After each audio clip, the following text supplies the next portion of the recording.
Shalom Bapak dan Ibu sekalian, bersukacita sekali dapat bertemu kembali dalam acara ibadah online kita Gereja Baptis Indonesia Bait Lahim.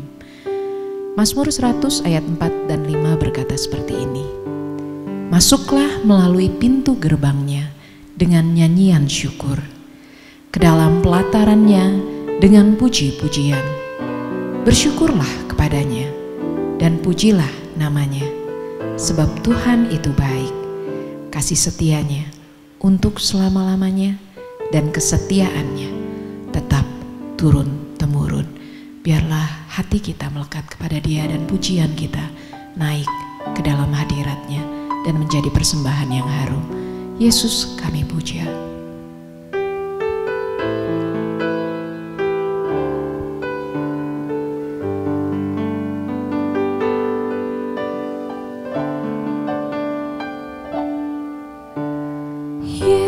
Yesus kami puja, kami sembah sebagai Raja, berdiri di tengah kami, ditinggikan dan dipuji, katakan Yesus. Yesus kami puja, kami sembah sebagai Raja, berdiri di tengah kami, ditinggikan dan dipuji.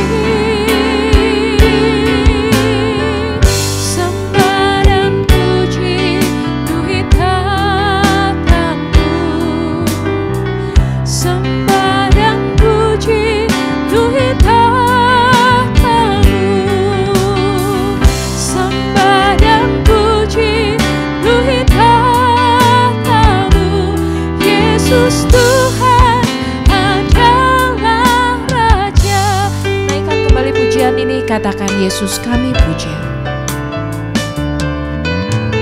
Yesus kami puja,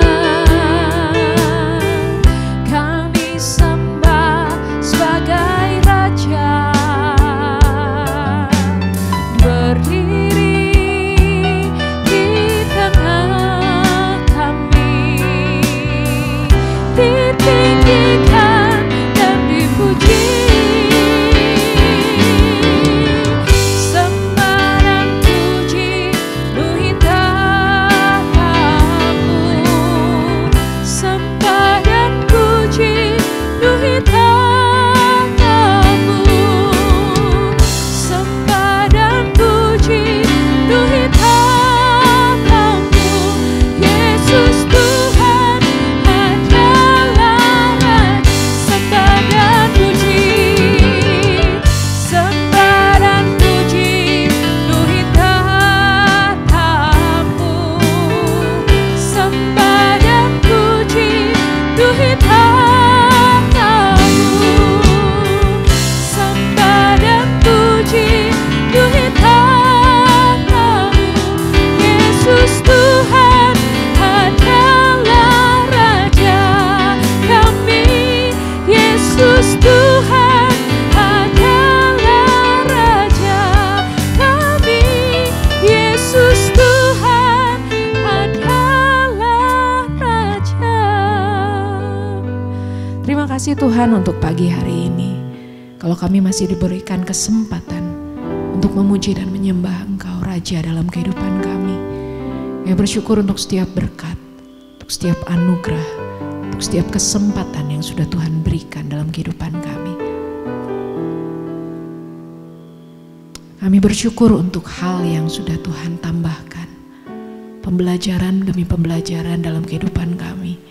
Kami percaya Engkau yang sanggup untuk memimpin kami, untuk menjagai kami dan menolong kami.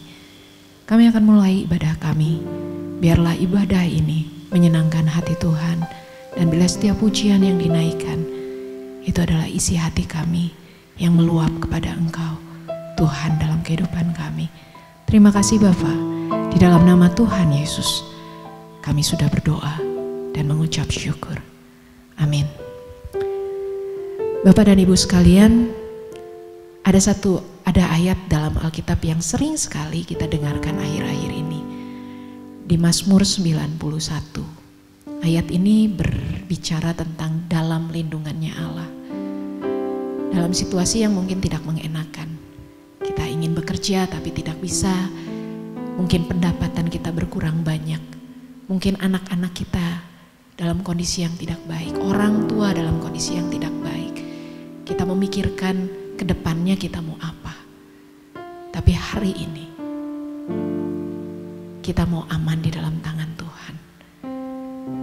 Mazmur 91 ayat 15 berkata, bila Ia berseru kepadaku, aku akan menjawab.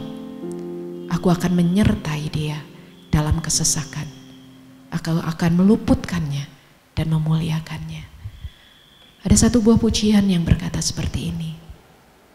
Jujur Tuhan, kadang ku tak sanggup menghadapi semua bebanku, menantikan jawaban, menolak untuk menyerah. Tapi aku tahu Tuhan yang sanggup menolong dalam sesaku. Meskipun Tuhan belum menolongku, aku akan tetap menyembah Tuhan. Aku akan tetap bernyanyi sampai jiwaku percaya. Tetap bernyanyi sampai hatiku mendengar lagu pengharapan. Kita akan merendahkan hati kita, biarlah pujian ini menjadi doa yang dinaikkan di hadirat-Nya. Mari Bapak dan Ibu teduhkan hati kita. Berdoalah untuk setiap beban hidup kita.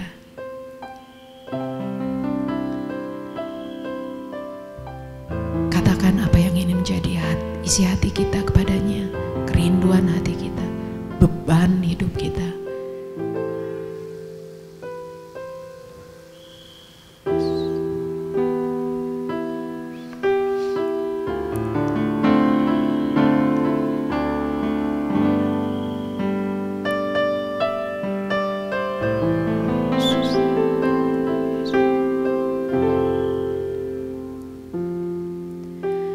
Jujur kadang ku tak sanggup menghadapi semua bebanku, menantikan jawaban, menolak untuk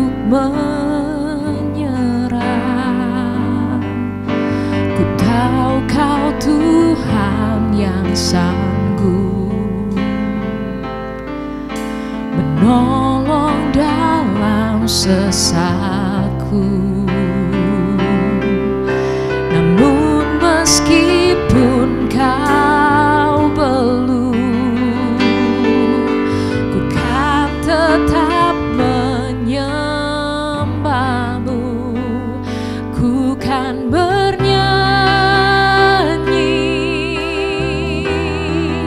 sampai jiwaku percaya, sampai hatiku mendengar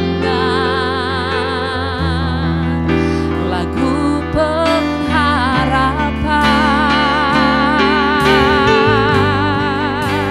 Ku kan berserah, ku tahu aku tak sendiri. Ku yakin Kau mengasihiku,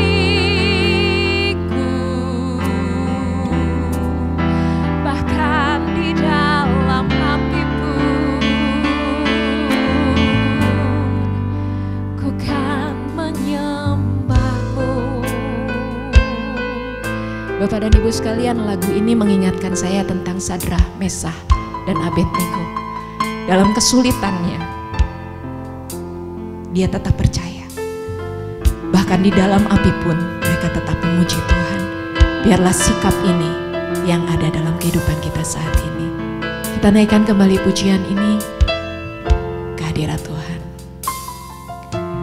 Jujur kadang ku tak sanggup menghadapi semua bebanku, menantikan jawaban, menolak untuk menyerah. Ku tahu Kau Tuhan yang sanggup menolong dalam sesatku. Namun meskipun Kau belum, ku kan tetap menyembah-Mu. Ku kan bernyanyi sampai jiwaku percaya, sampai hatiku mendengar lagu pengharapan. Ku kan berserah, ku tahu aku tak sendiri. Ku yakin Kau mengasihiku, bahkan di dalam api-Mu. Ku kan bernyanyi sampai jiwaku percaya, sampai hatiku mendengar lagu pengharapan. Ya Tuhan, ku kan berserah, ku tahu aku tak sendiri. Ku yakin Kau mengasihiku, bahkan di dalam api-Mu. Ku kan menyembah-Mu Tuhan, bahkan di dalam api-Mu. Ku kan menyembah-Mu. Benar Tuhan, dalam keadaan apapun juga kami mau menyembah Engkau. Saat ini kami berdoa Tuhan untuk setiap jemaat Gereja Baptis Indonesia Bait Lahim. Tolong kami Tuhan, apapun keadaan kami saat ini, kami percaya Tuhan memegang tangan kanan kami. Tuhan mencukupkan apa yang menjadi keperluan kami, kebutuhan kami. Kami berdoa untuk orang tua kami. Berikan kuat dan sehat bagi mereka Tuhan. Biarlah mereka dapat bertahan dalam situasi ini. Biarlah hati mereka meluap dengan sukacita dan damai sejahtera. Kami berdoa untuk anak-anak kami. Dalam kondisi mereka harus belajar di rumah. Biarlah Tuhan yang memberikan mereka hikmat, kepintaran, kecerdasan. Biarlah mereka semakin hari bertambah besar, bertambah hikmat, semakin disukai banyak orang. Dan lebih lagi, semakin disukai oleh Tuhan. Kami berdoa untuk keluarga kami. Kami berdoa Tuhan untuk para suami yang bekerja, orang-orang yang di luar sana yang bekerja Tuhan. Berkati apapun yang kami lakukan, supaya itu dapat menjadi berkat yang luar biasa untuk keluarga kami. Kami berdoa Tuhan dalam kesulitan apapun yang kami hadapi. Kami percaya Tuhan, Engkau yang menjadi lindungan kami. Engkau yang menjadi tempat perlindungan bagi keluarga kami, bagi hidup kami. Kami berdoa untuk pemerintahan ini Tuhan. Kau yang berkati, berikan hikmat untuk presiden kami, para menteri. Kami berdoa Tuhan untuk setiap pemimpin di di kota demi kota. Biarlah sungguh Tuhan, hati yang takut akan Tuhan yang Tuhan tambahkan dalam hati mereka, supaya mereka memikirkan yang terbaik untuk bangsa dan negara ini.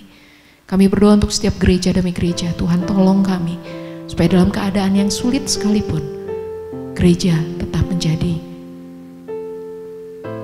satu alat yang dipakai oleh Tuhan untuk menyatakan kebesaran dan kemuliaan Tuhan.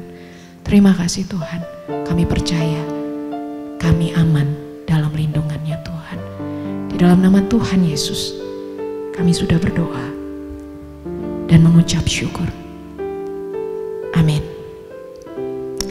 Kita percaya Bapak dan Ibu, kita aman di dalam tangannya Tuhan. Seperti yang Mazmur 91 katakan tadi, di dalam lindungannya Allah. Kita angkat satu buah pujian dari NP nomor 277. Aman di tangan Yesus. Biarlah pujian ini membangun jiwa kita.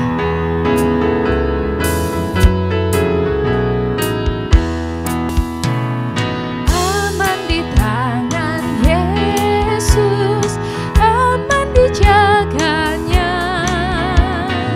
Rasa jiwaku damai dan berbahagia. Aman di tangan Yesus. Aman di tangan Yesus, aman dijaganya.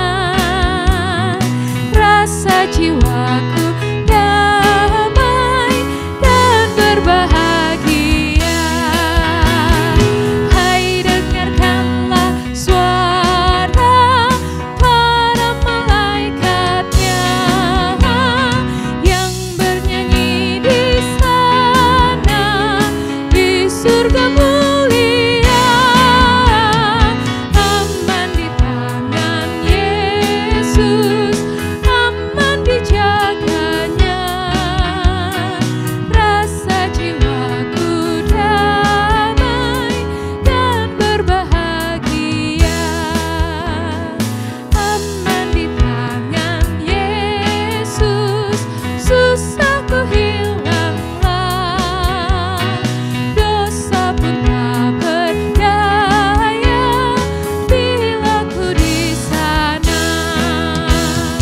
Bebaslah dari duka, dari ketakutan, dari mara bahaya, aku diluputkan. Aman di tangan Yesus, aman dijaganya. Rasa jiwaku damai dan berbahagia, dan berbahagia, dan berbahagia. Puji Tuhan, kita aman di dalam tangannya Tuhan Yesus. Bapak dan Ibu sekalian, kita akan mendengarkan firman Tuhan. Hari ini kita akan menaikkan satu buah pujian. Beriku hati untuk menyembahmu, beriku hati untuk mengasihimu Tuhan. Dan bila setiap firman yang ditabur hari ini, itu menjadi rema dalam hati kita, hidup dan berbuah, berdampak untuk orang-orang di sekitar kita. Kita naikkan pujian ini, berikan ku hati.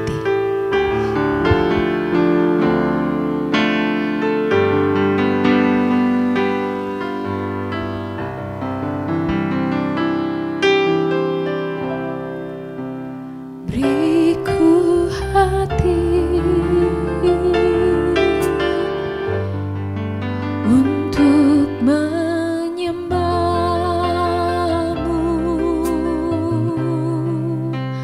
Beriku hati untuk mengasihimu. Beriku hati memujimu dan mengasihi Engkau seperti wanita yang datang mengurapimu. Beriku hatimu,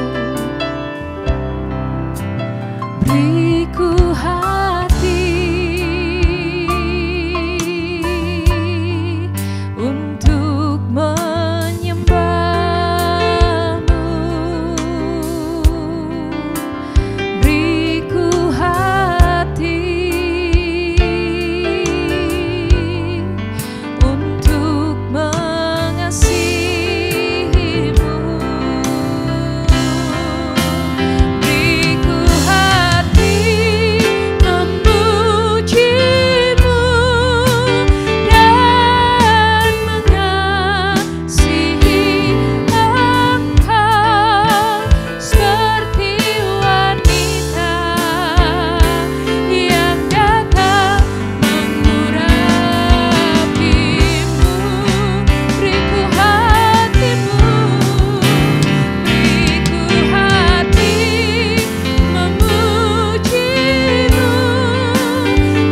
Selamat pagi, salam sejahtera buat kita semua, Jemaat Bethlehem, di mana saja berada, dan seluruh pemirsa yang sedang menyaksikan tayangan pada pagi hari ini dalam kebaktian umum Gereja Baptis Indonesia Bethlehem. Dan saya bersyukur kita semua boleh ada dalam keadaan sehat dan diberkati oleh Tuhan. Pada kesempatan hari ini, pagi ini, saya rindu kita supaya sungguh-sungguh dapat menikmati kemurahan Tuhan melalui satu tema yang sangat luar biasa. Bukan hanya menantang, bukan hanya menarik, tetapi memberi makna yang sangat dalam hidup kita. Berkaitan dengan muliakanlah Tuhan dengan lidahmu. Ini penting sekali, muliakanlah Tuhan dengan lidahmu. Diambil dari Mazmur 34 ayat 14 sampai 15 dan juga Yakobus 3 ayat 5 sampai 6 dan 9 sampai 10. Dan saya rindu berbicara tentang lidah ini dalam perspektif kekristenan kita. Jadi sepanjang bulan ini kita akan membahas tentang lidah. Mari kita tunduk kepala, kita berdoa bersama-sama. Terima kasih Bapa Surgawi untuk kebaikan-Mu yang luar biasa dalam hidup kami. Dan kesempatan pagi hari ini kami rindu Engkau memberkati kami dengan firman-Mu melalui lidah. Oleh sebab itu kami serahkan waktu ini ke dalam tangan kasih-Mu. Kuduskanlah hidup kami dan biarlah urapan kuasa yang datang dari Engkau memberkati kami dan memberikan kami kekuatan dalam kami merenungkan dan sungguh-sungguh dapat mengaplikasikan kehidupan penggunaan lidah yang benar dalam hidup kami hari lepas hari. Terpujilah Engkau Tuhan. Dalam nama Yesus kami berdoa. Amin. Secara umum kalau kita tahu bahwa lidah itu adalah organ tubuh yang terletak di bawah rongga langit-langit mulut kita. Ya, jadi dia ada di dalam rongga mulut kita. Dan fungsi lidah ada banyak. Salah satunya adalah dia membedakan rasa. Betul? Fungsi lidah. Jadi ada rasa pahit, kita bisa tahu dari mana? Dari lidah kita. Ada rasa manis, kita bisa tahu dari lidah kita. Ada rasa asam, ada rasa pedas, ada rasa dingin, ada rasa panas. Itu semua ada dalam penggunaan lidah, fungsi lidah. Juga fungsi lidah yang lain adalah untuk berbicara. Mengapa ini berbicara? Karena dari lidahlah akan mengeluarkan suara atau huruf-huruf yang diucapkan. Intinya kalau kita lihat secara umum, bicara tentang lidah ini berkaitan erat dengan yang namanya mulut, ya, atau sebagai alat untuk bicara. Dan ini yang menarik untuk kita selidiki di dalam Alkitab. Karena semua kita, siapapun manusia yang ada di bawah kolong langit ini penting untuk tahu tentang lidah dan menggunakan lidah. Mari kita lihat dalam kesempatan ini untuk kita baca satu bagian firman Tuhan yang menjadi landasan penting dalam khotbah pada pagi hari ini. Dari Mazmur 34 ayat 14 sampai 15. Mari kita baca bersama-sama. Silakan buka Alkitab kita di rumah. Mazmur 34 ayat 14 sampai 15. Sudah? Kita baca 1, 3. Jagalah lidahmu terhadap yang jahat dan bibirmu terhadap ucapan-ucapan yang menipu. Jauhilah yang jahat dan lakukanlah yang baik. Carilah perdamaian dan berusahalah mendapatkannya. Sekali lagi saya baca buat kita. Jagalah lidahmu terhadap yang jahat dan bibirmu terhadap ucapan-ucapan yang menipu. Jauhilah yang jahat dan lakukanlah yang baik. Carilah perdamaian dan berusahalah mendapatkannya. Jadi ini satu hal yang sangat luar biasa. Kalau kita lihat bagian ini, kita akan menemukan bahwa pemazmur dalam nyanyian pujian yang luar biasa ini, dia coba mengingatkan kita dan menasihatkan kita tentang lidah yang adalah bagian kecil dalam tubuh kita, tetapi memiliki peranan yang sangat besar dalam kehidupan kita. Itu lidah. Dan kalau kita bandingkan dengan Yakobus pasal 3 ayat 5, kita akan menemukan kata itu. Kecil, tapi punya peranan yang luar biasa. Besar sekali dalam kehidupan seorang. Jadi dalam Alkitab, ada banyak anggota tubuh dibicarakan dengan begitu kuat. Ya, termasuk hati yang dikupas begitu dalam. Tetapi bicara tentang lidah, kalau kita lihat dalam bagian ini, sangat-sangat detail diungkapkan oleh firman Tuhan. Dan ini yang menarik yang perlu kita lihat. Perhatikan jenis-jenis lidah di dalam Alkitab. Ya, kalau kita bisa membukanya, coba perhatikan di dalam Ayub 20 ayat 16. Ada jenis lidah yang disebutkan di sini, lidah ular.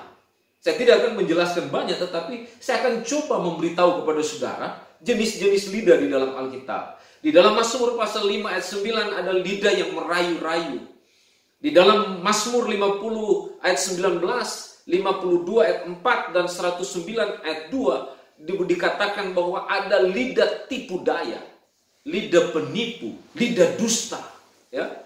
Di dalam pasal 52 juga dijelaskan ayat 4 di Mazmur yang sama, ada lidah pisau cukur. Mungkin sangat tajam sekali lidah itu, ya. Ada lidah pedang tajam. Pasal 57 ayat 4. Pedang tidak hanya menebas, tapi menusuk sampai dalam. Ya, mungkin digambarkan lidah seperti itu. Ada lidah perempuan asing dalam Amsal 6 ayat 24. Ini luar biasa, ya. Tahu kan kalau wanita, ya, wanita gayanya seperti apa, bahasanya luar biasa, sangat memikat. Kalau kata Amsal 6:24, ada lidah bercabang dalam Amsal pasal 10 ayat 31. Ini luar biasa. Nanti kita akan bahas secara khusus itu. Ada lidah bijak, ya. Pasal 15 dalam kitab Amsal ayat 2 berkata demikian. Ada lidah lembut dalam pasal 15 ayat 4, tetapi juga dalam ayat yang sama dalam ayat 4 ada lidah curang, ya. Wah, ini lidah curang mungkin hampir sama dengan Mazmur 5 ayat 9, ya.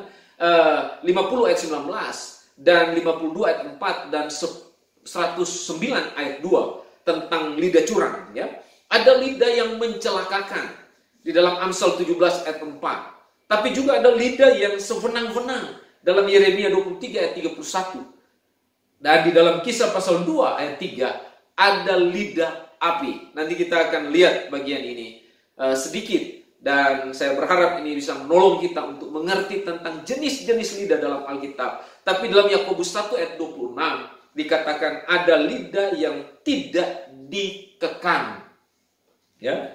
Jadi ini semua kalau kita lihat dalam penggunaan baik dalam konteksnya dan sebagainya, kalau kita tidak dapat menggunakannya lidah dengan tepat dan benar, maka yang keluar dalam hidup kita adalah lidah yang berbahaya.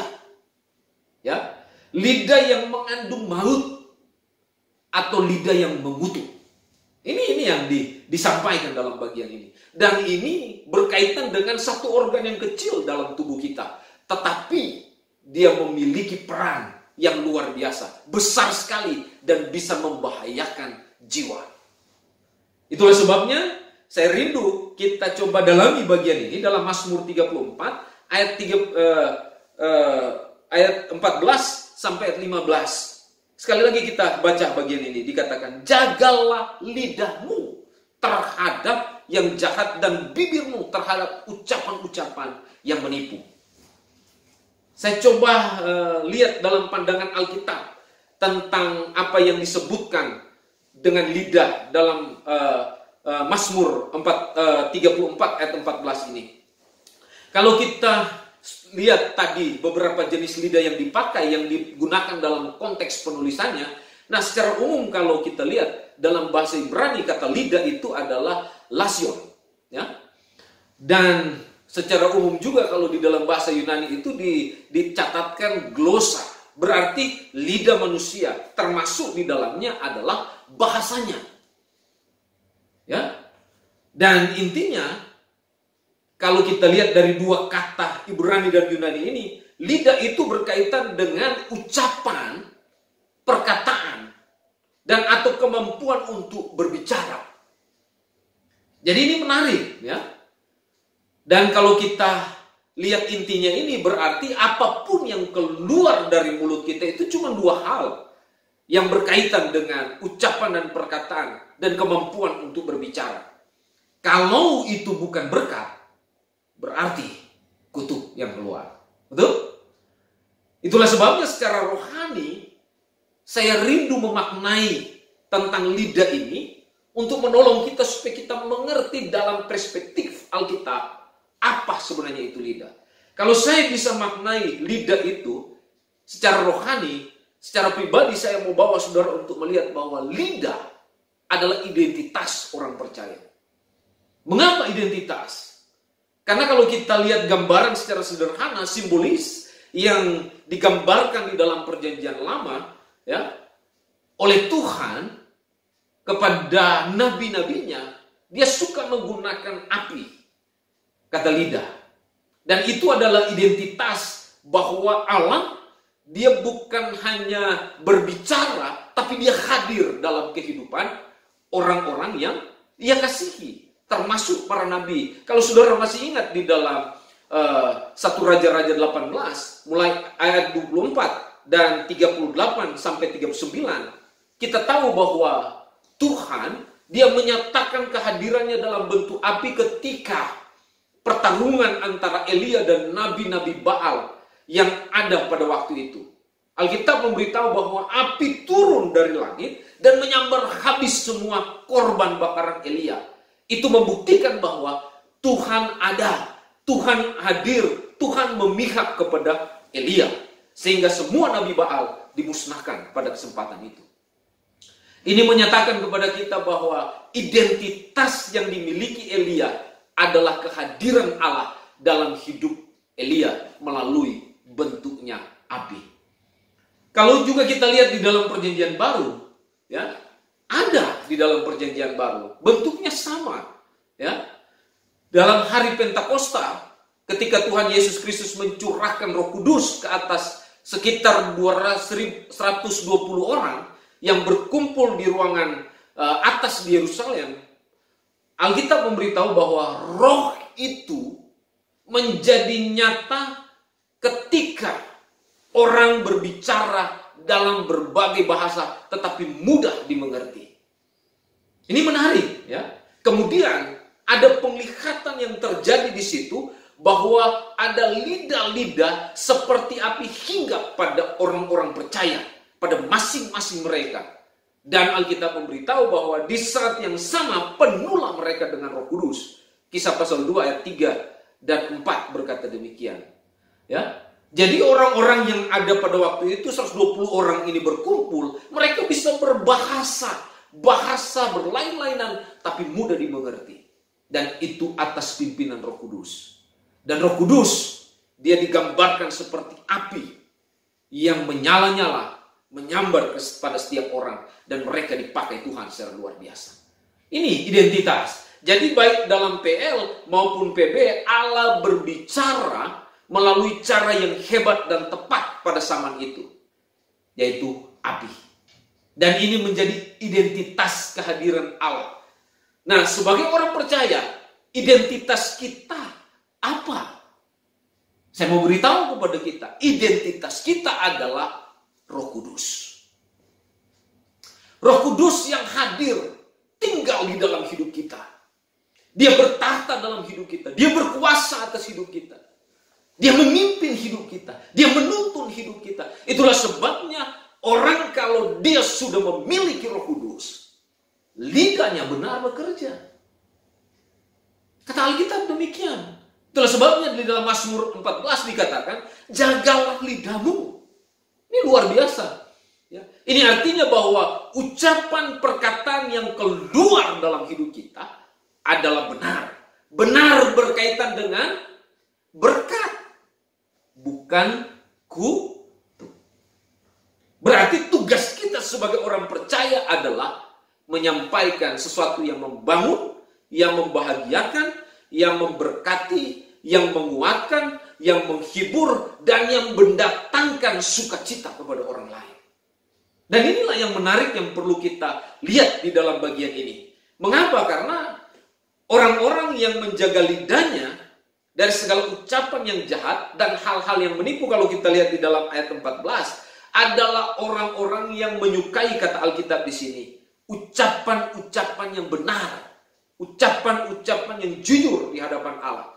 Orang seperti ini adalah orang yang menjauhi kejahatan dan melakukan yang baik. Ayat 15 berkata demikian, ya. Jauhilah yang jahat dan lakukanlah yang baik. Di dalam Mazmur pasal 34. Mereka tidak suka bermain-main dengan kejahatan, tetapi mereka berjuang untuk melakukan hal-hal yang benar. Orang yang berusaha mencari perdamaian. Ayat 15b berkata demikian. Dia bilang begini, carilah perdamaian, berusahalah untuk mendapatkannya. Inilah orang-orang yang luar biasa seperti yang disampaikan di dalam bagian ini. Karena istilah berusaha tidak hanya berkaitan dengan sekedar suka damai, tapi lebih pada mendapatkan atau menciptakan damai. Dan hal ini kalau kita lihat di dalam Matius pasal 5 ayat 9 sangat identik dengan apa yang diucapkan oleh Tuhan. Berbahagialah orang yang membawa damai. Kenapa Tuhan berkata demikian?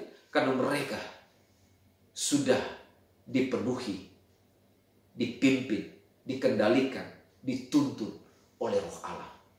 Jemaat Bethlehem yang terkasih dan semua pemirsa yang menyaksikan tayangan pada kesempatan kebaktian Sabtu pagi ini. Bagaimana respon kita sebagai orang percaya dalam penggunaan lidah? Ini yang perlu kita dalami bagian ini. Untuk nolong kita supaya kita mengerti bahwa apa perspektif Kristen berkaitan dengan lidah. Dan di sini dikatakan bagaimana respon kita sebagai orang percaya dalam menggunakan lidah. Di dalam ayat 14 dikatakan begini, jagalah lidahmu terhadap yang jahat dan bibirmu terhadap ucapan-ucapan yang menipu. Yang pertama, ini respon kita sebagai orang percaya dalam penggunaan lidah. Kelolahlah lidah dengan benar. Ya, Alkitab berkata, kelolahlah lidah dengan benar. Coba lihat di dalam ayat 14 ada istilah jagalah. Berarti keep, ya, menahan, memperhatikan, menjaga. Intinya yang perlu menjadi perhatian, ya, dalam hal ini yang perlu dijaga dengan serius dalam kehidupan orang percaya atau umat Tuhan adalah lidah yang benar. Ya, lidah yang benar. Sebab jika lidah tidak dapat dijaga, maka lidah kita akan menjadi jahat. Ya, kalau di dalam teks Ibrani, lidah jahat itu adalah lasion hara. Diterjemahkan lidah jahat.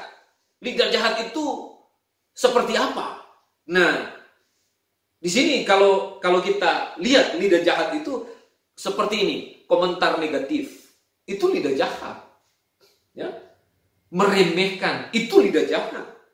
Bicara dengan kata-kata yang tidak pantas diucapkan dari mulut orang benar, itu lidah jahat. Jadi tidak hanya gosip atau menceritakan orang lain, tetapi komentar negatif, meremehkan atau berbicara dengan kata-kata yang tidak pantas, itu jahat. Itu lidah yang tidak benar. Kalau kita lihat dalam bagian ini, makanya di dalam ayat 14 dikatakan, jagalah lidahmu terhadap yang jahat dan bibirmu terhadap ucapan-ucapan yang menipu. Jadi menarik. Intinya dalam bagian ini, pemazmur coba mengingatkan kita bahwa ucapan atau perkataan kita itu mencerminkan kondisi rohani kita. Dengan kata lain, jika orang percaya tidak dapat menjaga lidahnya dengan benar, maka kehidupannya termasuk tata kramanya dalam berbicara tidak akan mendatangkan perdamaian. Inilah yang dimaksudkan oleh Alkitab dengan lidah. Makanya di awal saya sudah berkata bahwa lidah itu adalah organ tubuh yang kecil tetapi memiliki peran yang sangat besar dan luar biasa dan bisa membahayakan diri kita sendiri, termasuk diri orang lain. Ya. Jadi kalau kita lihat baik-baik dalam bagian ini, ketika pemazmur bicara tentang lidah ini, dia coba mengarahkan kita untuk betul-betul dengan benar, dengan kehidupan rohani kita yang indah dalam Tuhan, harus mengelola lidah dengan benar atau dengan baik. Karena lidah kita itu tajam, kata Alkitab, ya. Ibarat pisau, jika kita tidak dapat menggunakannya dengan tepat, maka hal ini akan melukai dan menyakiti diri sendiri dan orang lain. Ada efek buruk jika kita tidak dapat mengelola lidah kita dengan benar. Efeknya, kita akan dimusuhi. Tidak ada kepercayaan. Kita tidak akan lagi menjadi berkat buat orang lain. Dan kita tidak akan menjadi orang yang baik untuk dijadikan sebagai sahabat, teman, atau apapun. Itu efeknya. Jadi kalau kita sadar bahwa kita adalah orang yang benar di hadapan Allah, mari gunakan lidah dengan tepat dan benar. Tapi kalaupun kita sadar bahwa kita mempunyai banyak kekurangan, banyak kelemahan dalam menggunakan lidah, baik itu ucapan, perkataan, mulut yang disampaikan, kata-kata yang keluar dari mulut yang disampaikan, maka firman Tuhan menyarankan dalam bagian ini, mari kita memohon pertolongan Tuhan. Libatkan Roh Kudus yang adalah identitas kita, yang mengelola hidup kita. Untuk apa? Supaya Dia dapat memberkati hidup kita dan memimpin kita untuk mengucapkan hal-hal yang membahagiakan. Baik untuk diri sendiri, keluarga, pelayanan, pekerjaan, usaha, dan bagi semua orang. Itulah yang penting dalam bagian ini. Jadi Tuhan menciptakan lidah tujuannya baik dan positif. Dan Dia minta kita bertanggung jawab atas lidah kita sendiri. Bapak Ibu Saudara yang dikasihi Tuhan, Jemaat Bethlehem yang terkasih, dan para pemirsa yang menyaksikan bagian ini.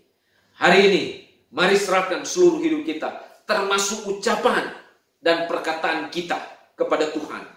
Supaya Dia dapat memakainya untuk memberkati banyak orang, tetapi juga untuk memberkati diri kita, hidup kita. Sehingga kita boleh menjadi kesaksian dan jadi berkat buat orang lain. Aplikasi dalam bagian ini. Jika kita menyadari betapa berbahayanya lidah, maka kita pun akan menggemakannya dengan benar. Sekali lagi, jika kita menyadari berbahayanya lidah, maka sebagai orang benar, kita pun akan menggemakannya dengan benar.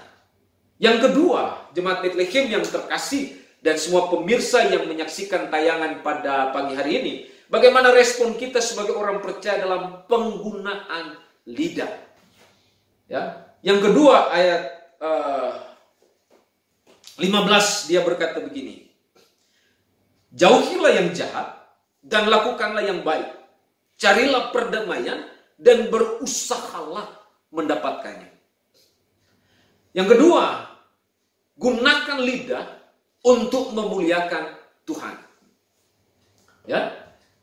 Gunakan lidah untuk memuliakan Tuhan. Kenapa ini penting? Karena sebagai orang percaya, dari penggunaan lidah kita, itu akan terlihat apakah yang kita ucapkan itu bisa memuliakan Allah atau tidak. Itulah sebabnya saya berkata tadi di awal, bahwa yang keluar di mulut kita itu cuma ada dua. Berkat atau kutuk. Berkat berkaitan dengan kita memuliakan Tuhan, tapi kutuk itu berkaitan dengan bagaimana kita menyakiti Tuhan. Dan ini yang menarik yang perlu kita lihat. Coba kita lihat baik-baik apa yang disampaikan di dalam ayat 15 oleh pemazmur. Jauhilah yang jahat. Pemazmur coba menolong kita untuk menyadari bahwa tujuan hidup orang percaya adalah memuliakan Tuhan dalam seluruh kehidupannya. Salah satunya adalah menjauhi kejahatan. Tidak menggunakan lidah dengan jahat. Itu yang dimaksud di sini. Karena kalau kita coba ambil di dalam Yakobus pasal 3, kita akan temukan di situ, muliakan Tuhan dengan lidahmu. Ya. Apa muliakan? Muliakan itu diambil dari kata mulia. Memuliakan ya, diambil dari kata mulia yang berarti sesuatu yang bernilai tinggi atau agung. Ya. Jadi intinya memuliakan Tuhan berkaitan erat dengan sikap hati atau luapan hatimu atau hati yang selaras dengan firman Tuhan. Jadi kalau hati kita itu seirama dengan firman Tuhan, maka kita akan memberikan nilai agung, nilai tinggi, terhormat kepada Tuhan kita. Dan disitulah sikap kita, mulut kita, ucapan kita, lidah kita sungguh-sungguh menyenangkan hati Tuhan. Orang yang memiliki hati seperti ini, ia akan gemar serta tekun dengan firman Tuhan. Dan menggunakan seluruh tenaganya, kreativitasnya, harta bendanya yang dimiliki, termasuk menggunakan lidah untuk memuliakan Tuhan.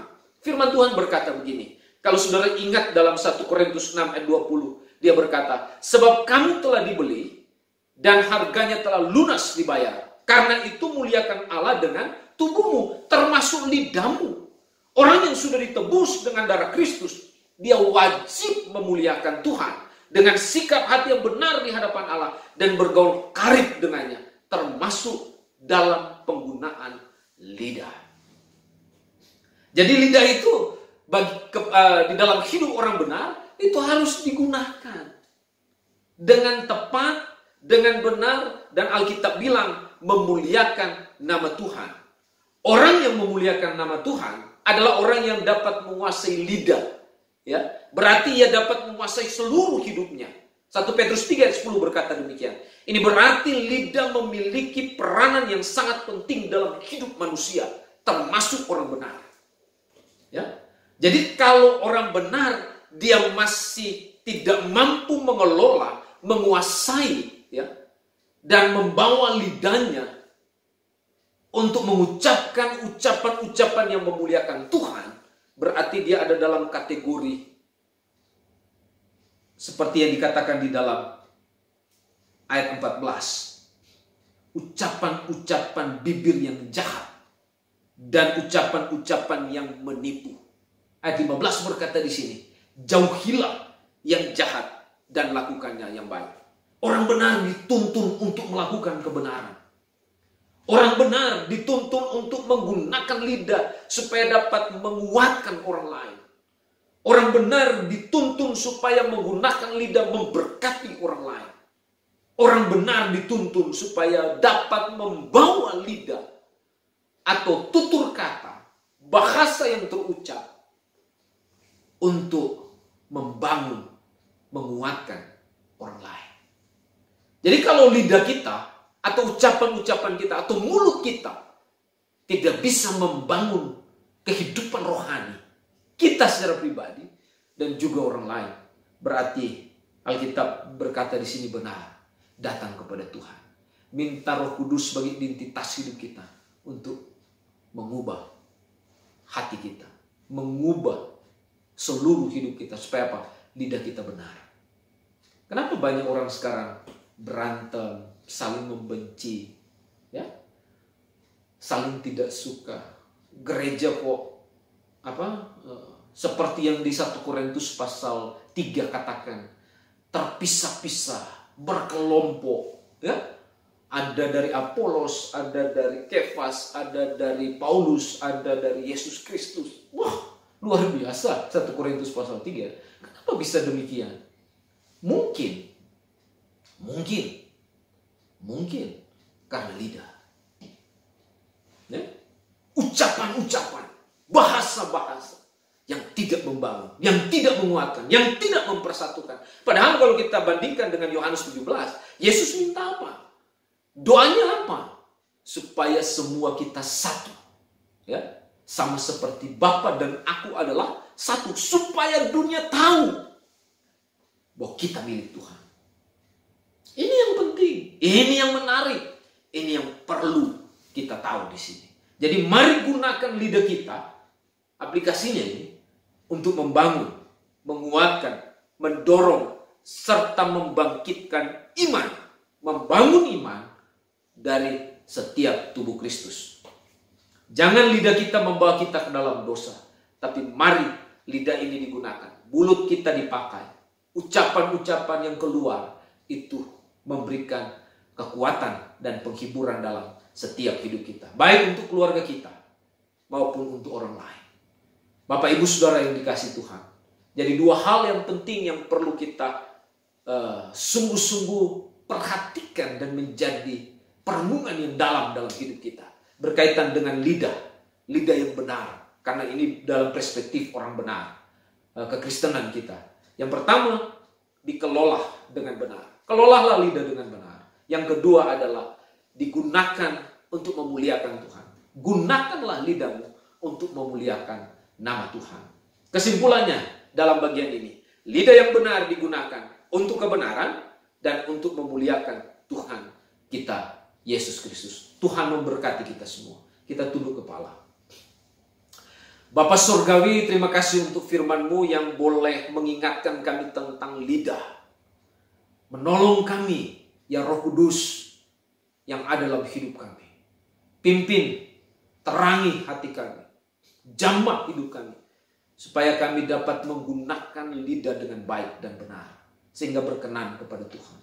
Kuduskanlah kami, dan berkati setiap jemaat-Mu dan para pemirsa yang sudah menyaksikan. Mungkin masih ada bahasa-bahasa, kata-kata, tutur kata yang sungguh-sungguh tidak benar, tidak baik keluar dari mulut. Tuhan menolong supaya Roh Kudus memimpin dan mengarahkan, sehingga setiap yang terucap membangun, menguatkan, menghibur, dan memberkati setiap kami, tetapi juga bagi orang lain. Di dalam nama Yesus Kristus kami berdoa, dan biarlah nama Tuhan dimuliakan. Tuhan Yesus memberkati. Haleluya. Amin.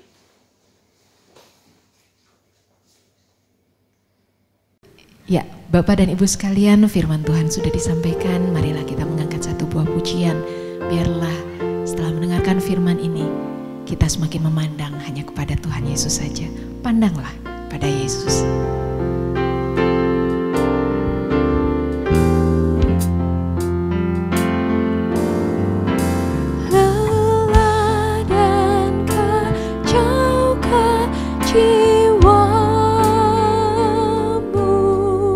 Semua gelap gulita pandanglah terang juru selamatku, hidupmu kan bahagia.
Jemaat Bethlehem yang terkasih, atas nama gereja, saya sebagai Gembala Sidang menyampaikan selamat ulang tahun kepada Bapak, Ibu, saudara-saudara sekalian yang berulang tahun pada minggu yang berjalan ini.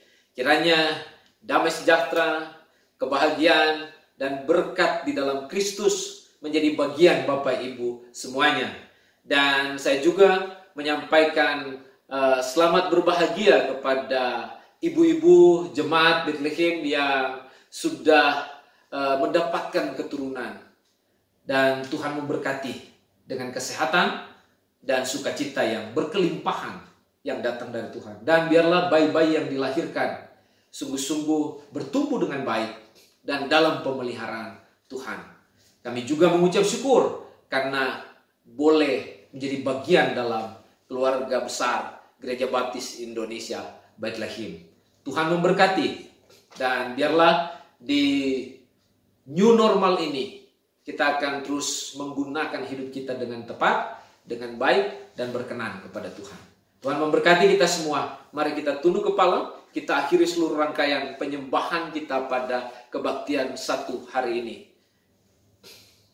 Terima kasih Bapa Surgawi untuk segala pertolongan-Mu, kebaikan-Mu, dan pimpinan-Mu dalam kami boleh menikmati firman-Mu pada kesempatan pagi hari ini. Meteraikan dalam jiwa kami, dan biarlah itu menjadi kesukaan dan kebahagiaan yang indah dalam membangun iman dan pertumbuhan rohani kami.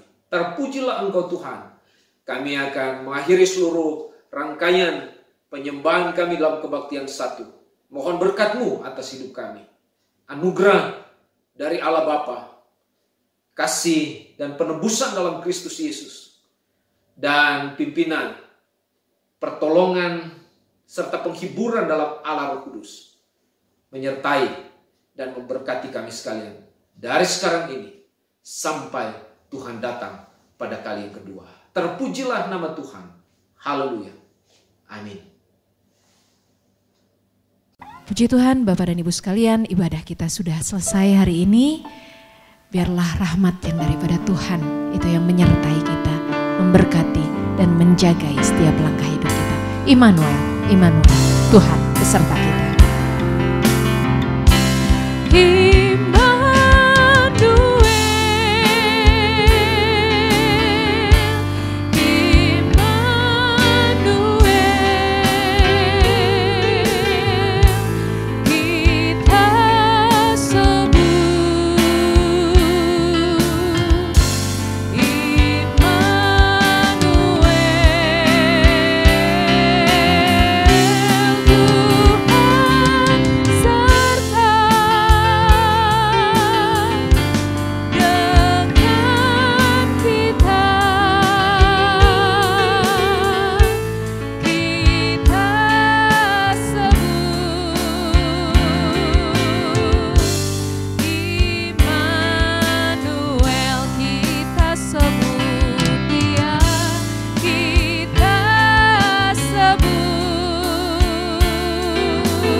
Amin. Tuhan Yesus memberkati.